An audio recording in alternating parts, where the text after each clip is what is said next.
Alright, I know it's been a few weeks, but I've been busy. So, getting back on the Henry J. Not sure what we're doing tonight, but I have an odd suspicion that it involves some wiring, because I did bring a bunch of wiring stuff. Here is our little fuel tank that we had done quite some time ago. This was not a pretty weld job, but it does work.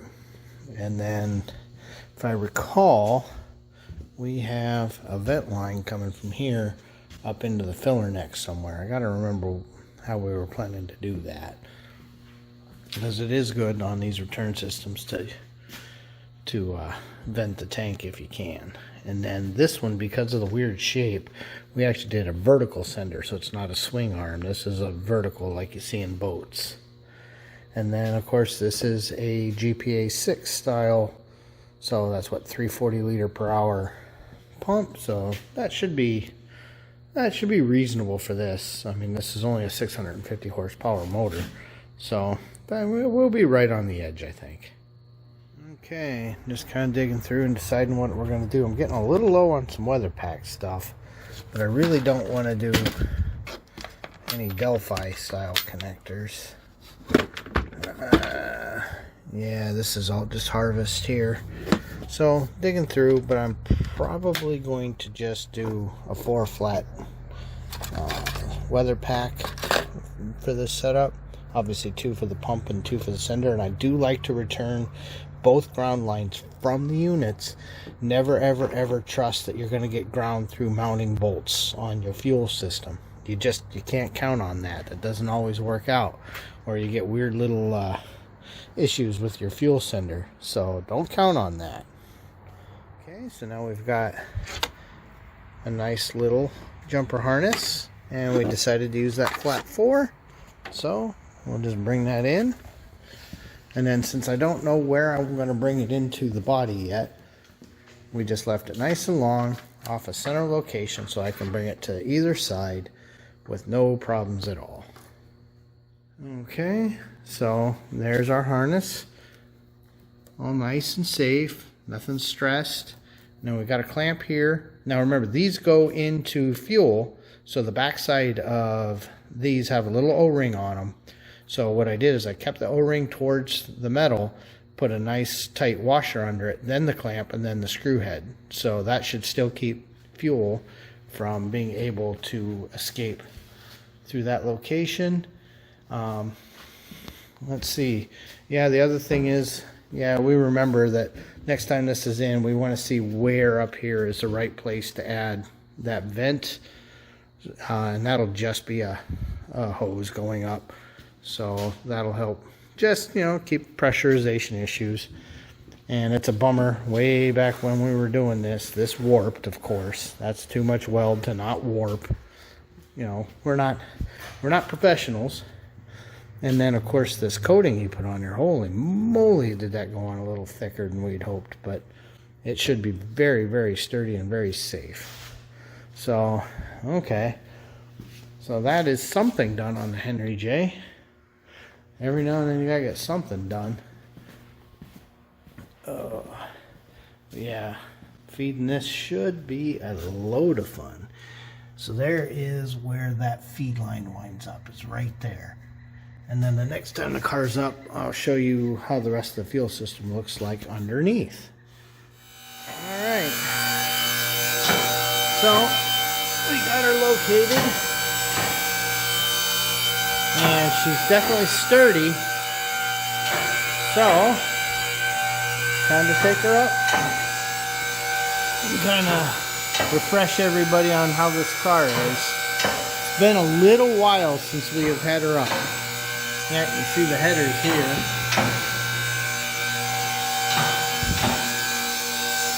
And, once the radiator is in, that'll be better. Oh, keep going. But yeah, see all the work here. Okay. Alright, you want to put her on a lock? Alright. So, you can see it's a nice manual rack. Coil overs, simple long arm, short arm suspension. solid mount. This is going to vibrate a little bit, but honestly, you can't expect a lot out of this. The starter is not friendly. Definitely not fun to get at that. So hopefully that never ever fails. The exhaust actually clears all this. It does fit. It's been hung. So here's our tail shaft. And up here, I'm trying to remember what's here. I think this is where the e-brake comes through, if I remember. You know, everything's still taped off a little bit. Yeah, you can see there's the 9-inch, all ready to rock and roll.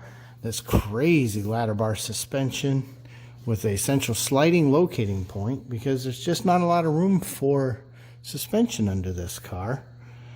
And here is our rear brake line. So that actually starts up front at a residual valve, and then comes down, bends up, goes over, you know, same as fuel system, but we'll deal with that in a minute. And then that comes across here,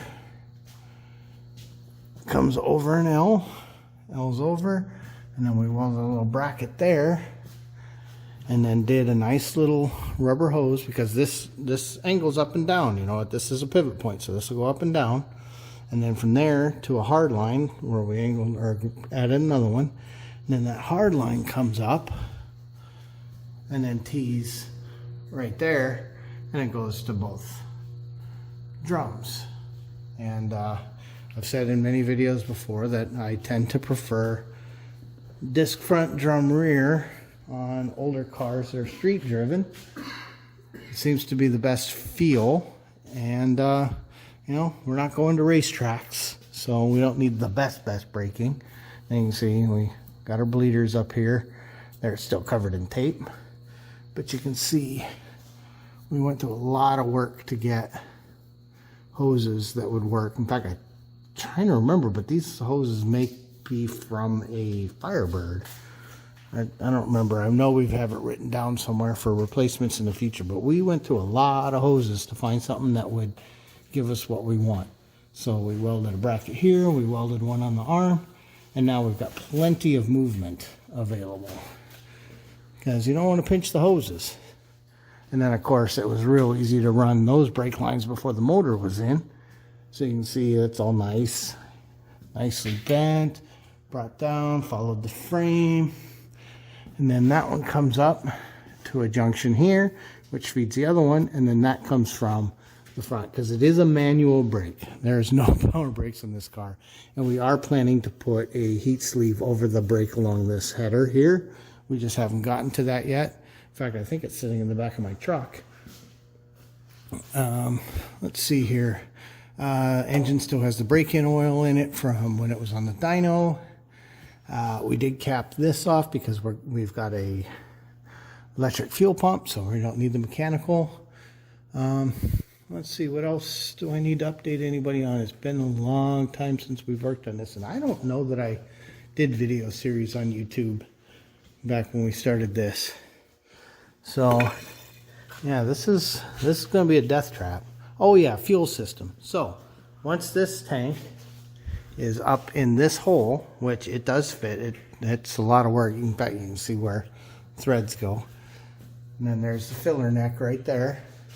So you can see right there we've got the Corvette style regulator, which I like to use on everything. Anything you can deadhead, why wouldn't you? It's a fuel filter and a regulator. It's $50. You can buy it at every parts store in the country. You know, that's pretty handy. And then we ran the fuel line forward through the frame with a very expensive fitting, but we just didn't want to risk any pinch points. So we've got two of those fittings. So we had to go through the frame, angle it around and up, and then bring it back through. And then from there, we could go to hard line going forward. And then this is that same line you see. Maybe you can't see from down here. Anyway, that was the one going up to that block up there on the firewall. I don't know that I can show it. Yeah, you can kind of see it back there. But that is our fuel system. And that should feed this. And it'll be at 58 PSI because, you know, in Corvette regulator, that's what they run. And of course, coilovers in the rear again. And the beauty of coilovers is the shock and the spring are definitely in the same plane. That can help or hurt depending on your setup, but this should be fine for this little car. This car is definitely going to want to climb, so it'll be trying to keep that front end down, although the weight of that 385 series motor definitely will help with that. They're not light. This thing is a beast. But yeah, that's a 521 cubic inch Ford we built out of a 460 Lincoln, out of a 385 series, and then this is a built C6 that hopefully is going to stand up to the torque, because this had 750 foot-pounds of torque, and we'll definitely notice that. And I'm sure you notice between the full frame chassis under here, the tube chassis supporting it, the flat iron chassis supporting that, and then the full roll cage, the car should want to stay square a little bit, so that should help. So yeah, we're going to get around to putting that fuel tank in. All right, getting ready to do the last test fit, make sure that we're happy with everything on here. Remembered that we had already drilled our bypass hole for the vent, so that's good. So see, we did do something, and we'll see how this looks in just a few minutes. Okay, we're getting ready to add that ball vent, the kind that Tanks Inc. always provides. We found a nice spot inside the gas flap that was flat here, so that's where our vent is going to be. Now I don't have to drill in there. So yeah, you can see that's going to work out perfect. Okay, well, because we always show where we make mistakes, we decided to shorten that wire and reroute this, because it's going to come off the back into this corner over here, because there is still the license plate flipper that I completely forgot about going to be over here behind that panel. So I don't even want to monkey with that. And then you can see I've got that mounted, and look how nice that vent's going to work in there, and it does close without hitting it. So all right, now we're going to put her up, and hopefully for real. Well, I have to say, this is literally the first time I've ever used one of those vents that Tank sends and been happy about it. This is probably the nicest and neatest way to install that you could have ever had. And all you have to do is build an entirely custom fuel system to make it so you have the space to do it. So, okay, we can't find our heat sleeve. We know we have some heat sleeve for those two lines and for this line, for here, because the exhaust does run here. I mean, that is an exhaust hanger right there. And we don't know where it is, so we're just going to order some more. It's not free, but it's not super expensive either. So we'll get some more. The same roll that this came off of is the one we're looking for, and boy, we can't find it. So that's one of the problems, you get old and you can't remember. So that is probably closing in on this Henry J video. Should be 4 or 5 fun minutes of remembering what the heck we were doing. And you will note the exhaust is actually going to clear pretty reasonable, I think, for what this car is. The headers on this are just crazy. It was a lot of work to get everything to fit around that.